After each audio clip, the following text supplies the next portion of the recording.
I'm Gab. He's Don Hutchison. No Jules. No Jules today. He's traveling at the Women's Euros. But don't worry, we'll take good care of you. We'll do our best. I'm back in the studio. I feel like I've come home, Don. Same. And you're here to greet me. Same. Been away at the Club World Cup. It's nice to be back home. There's a lot to get through because obviously we've got the Women's Euros had started, the Club World Cup. We've got our semi-finalists, and we're going to start actually with Paris Saint-Germain. Oh, and we've got lots of transfer stuff. Don't worry, we'll be talking Gyökeres and whatnot. But Paris Saint-Germain and Bayern. Yeah. This was the heavyweight clash. Paris Saint-Germain go through. What I was struck by just watching this is how it was almost like mirror images of each other. What I love about Paris Saint-Germain is Luis Enrique he's really good at playing a possession game when they so choose. Yeah. Or otherwise they're good at pressing you. Yep. And it felt like certainly the first hour or so of this game was just high press, lose the ball, everybody run back, high press the other way, lose the ball, everybody run back. I watched PSG at the Club World Cup, and I've done quite a few of their games, and I worked on the Inter Miami game, not just the Inter Miami game, but what they've done in the Champions League. And I really get the feeling, Gav, that football's now evolving. I think probably just before Pep, but more so Pep was all about possession. Not necessarily a slower tempo game, but it was keeping the ball. Don't give the ball away. 5-10 yard passes, no high risk 30-yard passes when you can give the ball away. I watch Luis Enrique since he's been the Spanish manager, and he bored me to tears when he was the manager. They had like close to 1,000 passes a game. Never looked like scoring. Now I'm watching him with his PSG This side. man was a professional footballer and a midfielder who was known for his passing, and passing bores him. His Spanish side passed bored me to tears because it was almost like... Because Morata couldn't finish. I know. It was almost like, let's have 1,000 passes because we're guaranteed to win a game. And it was boring. Right. Now I'm looking at a guy who's got a young, energetic side that can beat you by closing you down, that can beat you by their skill. In my opinion, when I watch PSG now under Luis Enrique, they're the best team in the world. They are the most exciting team in the world to watch. That's why I think now everyone's going to try and copy what PSG are doing. And that's why I think over the next 18 months, football's going to evolve from that passing style to wingers who are exciting, taking players on. Whoa. Best two fullbacks in the world, best midfield three in the world, all the dynamism at the top end of the pitch. Okay. I'm not sure you're with football, but pressing, the high press is nothing new in football. It's not an evolution here. I know. But all right, let's save that for later for the podcast chat. What I want to emphasize here is that Bayern, until Musiala got hurt, and we're going to get to that in a minute, Bayern hung in there. Yep. And I think they certainly had the chance. Donnarumma had to make some huge saves. He did. Donnarumma in the news also because of when he came off that clash with Musiala. It looked horrendous. Those reactions on the pitch. Now we know Musiala, the injury could have been a lot worse. It looks like they're talking 3 to 4 months. I know you are not a goalkeeper. What's your take on this? Because we heard very different versions of this from Manuel Neuer and Thibaut Courtois. Courtois saying, I would have done the same thing. It's normal for a goalkeeper. You don't have time to react. Yeah. Neuer saying that it was rash and it was dangerous what he did. Remember, no foul even. I think probably Neuer's probably seen that from his team and his players' perspective. Or maybe he remembers himself doing that Gonzalo Higuain not that long ago. Well, maybe. But I think when you look at the incident and you look at it and you go, total accident. Both players committed to try and get in the ball. A 50-50, that happens all of the time. And every now and again, one every couple of years, a player comes off with a bad injury. You can't fault Donnarumma. In my opinion, you can't. I think he was committed to getting the ball. I think he tried his best to try and get there. Musiala was trying to score. That's the classic example of a 50-50 and someone coming off that little bit worse than the other. It looks terrible when you see the injury and when you read about what he's done, and it is because we all feel it as players. But I wouldn't put any blame on Donnarumma. Now, late in the game, Paris Saint-Germain, we talk about this too, 2 red cards. The Lucas Hernandez one a bit harsh. What? What? Okay. All right. You didn't think so. All right. The William Pacho one I thought was ridiculous. Well, I thought Hernandez, after coming on for about 5 minutes and then doing that. Totally unnecessary. These guys are going to be suspended. It's all right. They can beat you a 9. They can score a 9. And they did. They did, yes. There's a Kylian Mbappe. Ousmane Dembele, of course, scoring. One of many tributes that we saw over the weekend, of course, to the late Diogo Jota. But from my perspective, that was kind of still a reminder, this is still a young team. There's still a team that gets a little bit rash. Luis Enrique will be absolutely furious because Pacho, I think, has been arguably the best defender, close to it in this tournament. Yeah. That I think is going to be an issue. You rolled your in eyes the a little bit semifinal. when I said best team in the world. Do you disagree? Let's leave that for the Gab and Jules podcast. All right, Don. Look at your eyes. You challenged me with this, like the best team in the world, blah, blah, blah. Answer is I genuinely don't know because, yes. Well, in a couple of weeks' time, we will know if they win it. Well, no, who wins the Club World Cup. I think, Gigi Donnarumma's agent, Vincenzo Raiola, made the point. He's like, well, without his saves, they wouldn't have beaten Barcelona. They wouldn't have beaten, and they wouldn't have beaten, sorry, not Barcelona. They wouldn't have beaten Arsenal and Villa? And Villa, that's right. Liverpool? And Liverpool. So the reason I'm just slightly hesitant to go and, I mean, they may be the best team in the world, and certainly they deserve In my eyes, they are. to win the Champions League. When you're so reliant on a goal, I know it's a game of, no, but what I'm saying is, It is his job. okay, let me ask you this. I'm here. Okay. Arsenal fans, get ready. Are Arsenal the best team in the Premier League? No. No. Okay. Arsenal against the best team in the world, eventually, it came down to Gigi Donnarumma making a couple unbelievable saves. The best team in England is Liverpool, and they ran them into extra time. And they should have scored 2 or 3 in the first 20 minutes. But Donnarumma was on fire in the second 45, and in extra time, and their young legs took over. How can Arsenal... I laughed when Arteta said they're the best team in the world, Arsenal, because Liverpool were 15 points clear in the Premier League at the time, Okay. who ran PSG into extra time in pens. Right. So laugh at Arteta all you want. Look, and like, I agree. Well, I will. Having watched these Liverpool games, took them to pens. sure, but doesn't that undermine your argument that they're by far the best team in the world? Here's the biggest compliment I can pay to PSG. I don't understand this. Wait, if Liverpool... I'm not saying Liverpool are the best team in the world, but what I'm saying is Liverpool have got more case to put their hands up than Arsenal. Okay, but the point is, in these games, right, except for the final, Yeah. they were run very, very close, and their goalkeeper had to make some incredible saves, which he might not have gotten to, right? Granted. And look, I mean, I think the first leg against Liverpool was not close. The one with they battered them. Harvey Elliott. Oh, they battered battered them. They battered them. Right. But so for me to come out and sort of definitively crowd them, not to mention that they also already lost a game in this tournament, right? Yeah. I don't know. I would pump the brakes a little bit. Well, here's why Let's see how they do against the mighty Real Madrid and Xabi Alonso. This is and why, possibly in the final against Chelsea or Fluminense. Yeah. Let's see. This is why I say, this is why I think it's a massive compliment to PSG. Why I sit here and say they are the best team in the world. It's like having Jules back. No. Come on. No, I've got no dog in the fight here. But if you're going to try and improve that PSG starting 11, there's probably only 3 or 4 players in the world that would get in that team. Okay, listeners, this is your challenge. So if you want to swap Donnarumma for Courtois, you can if you want, but it's semantics. It's like millimetres. You're not seeing a massive upgrade. You ain't swapping the 2 fullbacks for anyone in the world.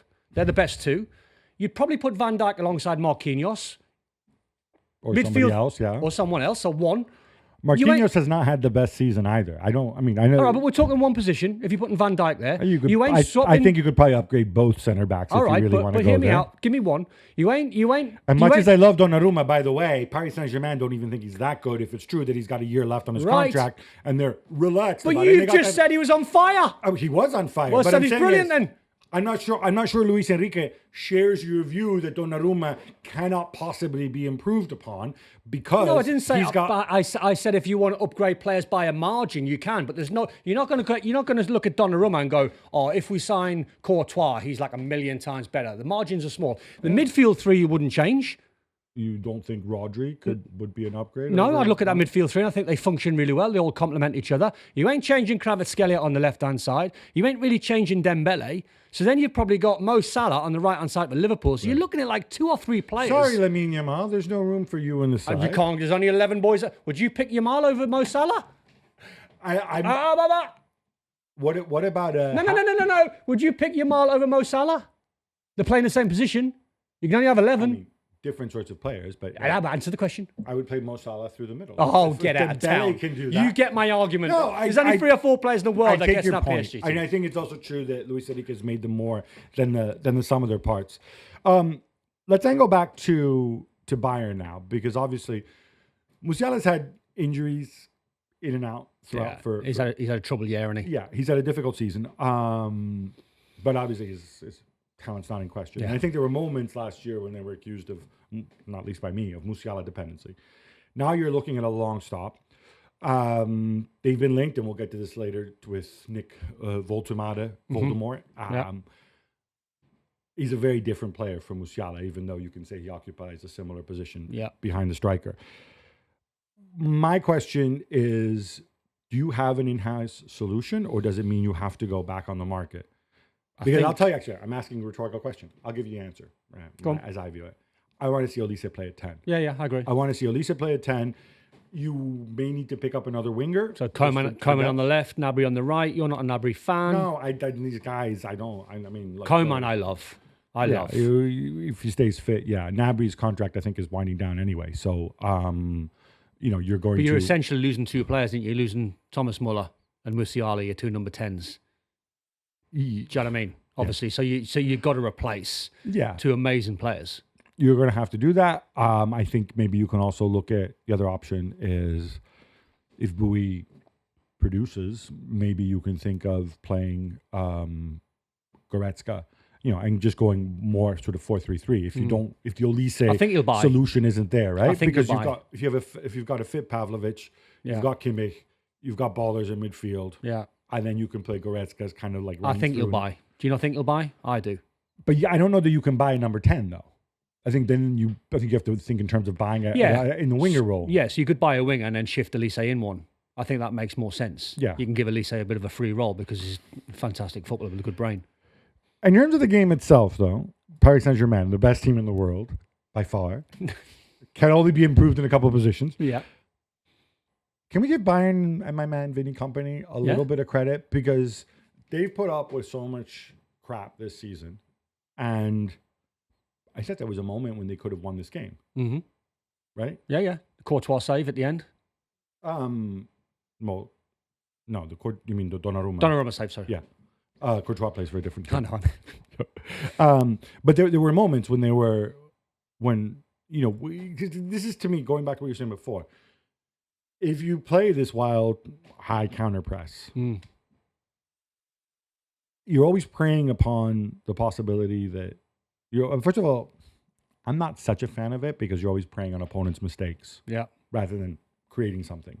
And look, this is not a knock on Paris Saint-Germain. No, but as you said before, different ways, right? As you said before, the press is not something new. It's been happening for 50 years. But Harry Kane gives the ball away. Desiree Doué comes forward, and he finds that spot. That's what they can do. It's moments. They can boss you in midfield, PSG, but they can create moments because they've got skillful players. But going back to Bayern, I think you're right. I think you have to give them credit for what they've done last season and what Vinny's trying to do there, trying to change the style a little bit. But I do think now with Thomas Muller leaving and Musiala's injury, they're going to have to buy. They're going to have to strengthen. No, I don't think there's any question there. But that's a good transition to Thomas Muller, actually, because what a career he's had. I always wonder, is there a good way to say goodbye to your star player, right? And people always often say, like, best run teams would rather let a guy go a year early than a year late. Yeah. I think Thomas Muller, until the end, the last couple of years, he's not one of those guys who got old and embarrassed himself out there. No. And I think it's partly because, all right, he lost athleticism. I mean, for me, Thomas Muller, not the most technically gifted player. No, but that's fair. A phenomenal athlete. Yep. And I know it's a cliche. You'd say he got the most out of his career. He's the smartest guy on the field. Yeah. I mean, his understanding. If you're Vinny Company, would you not be tempted after Musiala's injury to try and persuade him to stay for one more year? No. Or is that done? He can't play at number 10. He's not. I mean, that's done. That's the one position I thought he could play at his age with his brain. With his brain, but he doesn't have the technical ability to. You put a guy on him, he's not going to have that. But there's different number 10s. You might see a number 10 as like a Messi or a Maradona, where they're but skillful. I want a guy but you can run into positions. Yeah, but I want a guy who can replicate as much as possible Musiala, so that I don't then have to tinker everything. I don't want a totally different number 10. That's how you see the game. But number 10s can be brilliant at running. That's running fine. But even assuming Muller at his age suddenly becomes brilliant, leaving aside the athleticism side of it, right? But Musiala, that's just a thought. Well, look, Bayern operate against teams who park the bus. Musiala in tight spaces And he's great is in the nearly unplayable. And he's good in the air. So Thomas Muller. So if you are going to be playing against a low block and you're putting crosses in, who better? Right, but then I might as well say, and then make it a front two and have him and Kane and have my wingers pumping crosses, right? Then that's another way of playing. But then he's not playing number 10 anymore, right? I know. I'm just trying to think outside the box. Okay. Yeah, I think Literally. Exactly. I want my number 10 to Olise can't be Musiala, but he can do more Musiala type stuff. I get that. So I certainly would love to see that there. Just to round this out, we were both there at the Club World Cup. Mm-hmm. Both sent home from the Club World Cup. Round of 16. Mark Ogden's out there. There you go. My last game was watching the best team in the world in PSG. Dismantled into Miami. Could have been 15-0. Just in terms of the football out there, I wrote a column saying that the other teams, people were saying like, oh, look, the quarterfinals, they'll be like the Champions League. It'll be 8 European teams, blah, blah, blah. Yeah. Instead, as it happens, we had 3 non-European teams in the quarterfinals. We had teams from 4 continents, and Sundowns came very, very close I've done as well. 3 times out there. Privileged to watch them. Is the gap maybe between the big European sides and the rest of the world not as big as some people? It's not like they're automatically going to wipe the floor with all of them. No, but that was the most intriguing thing before you watched a ball being kicked. From my angle, was watching. My first game was the Sundowns versus Ulsan HD, South Korean side. So you're watching the South African side against the South Korean side. Then you're watching Inter Miami taking on Dortmund and Porto, and you're watching Fluminense and Palmeiras. My intrigue came from I've seen Juventus play Borussia Dortmund a million times, or Man City play Real Madrid a million times. I've never seen Brazilian sides take on American sides. And have European you seen sides. that maybe the gap with Europe? This is what I'm asking. The gap Definitely. is not as big as it's definitely not as big, but it's different because you're looking at the European side, some of the powerhouses who rely on intensity and fitness against the technical ability of the Brazilian sides. That's where the matchups for me were really intriguing. Is the fitness of the European sides and their run and power and their stamina going to beat a team that's technically very good and keep hold of the ball and strangle a life out of your possession? That was my intrigue. So now when you match it all and you lob everything together and you stick it in a pot, you go, well, actually, it's really, really close. In my opinion, I think the margins are really close because you're watching different styles and different formations and different techniques, different strategies going against different teams. I think it's fascinating. It's amazing. I think the other variance here that we need to bear in mind is that most of these teams, and some of the teams are mid-season. A lot of the teams have finished their seasons. So there's all those little dynamics to put into the pot. There's also the fact that some teams have played a lot more games than other teams. And by the way, it's not the European teams. All those people making excuses. They're tired. The Brazilian teams played more games. I think they're like close to like 65 games or yeah, something. Exactly. So STFU on that one. But no, but for me, the other thing which makes this interesting is that all these teams, with the exception perhaps of the Seattle Sounders, who of course are there because they won the CONCACAF Champions Cup 4 years ago, and since then the team's basically been gutted and all the good players left, right? But they still made a decent account of them. Most of these teams are powerhouse teams. Most of these teams are used to going out and dominating the opposition. Yeah. So you're going out there with a sense of confidence. Maybe they have to be more humble because they're playing against Paris Saint-Germain or Real Madrid or whatever. But you still have that confidence, that mindset that comes from being part of a Inter Miami had team. that. Inter Miami had that since sort of match day one up until they played against PSG. They had the confidence, but you looked at them and they were never going to be able to compete with PSG because you're looking at Busquets at 38 and Suarez at 38. Stop making excuses. No, you're looking at age. So come on, when you look at the Inter Miami team, they've done give you a better unbelievably example. well to get there, but they're never Let me going to give be you a much PSG. better example. Al Ahly, who put them to the sword in the first game. Should have been 4-0 up and should have been down And 10 men. in the last game, when the guy scored a hat trick. Yeah, but they beat Porto. Yeah, I mean, Messi it was free 4-4. kick. It was 4-4. No, Inter Miami, they beat Porto. Yeah, we stop talking. We're obsessed with Inter Miami. I'm not, but these are the games I commentated on. Should have done more Al Ahly. I did. Against Inter Miami, they should have been 4-0 up against them. They battered them. So I think we're learning a lot. But let's wait till the end of the tournament to draw our final conclusions.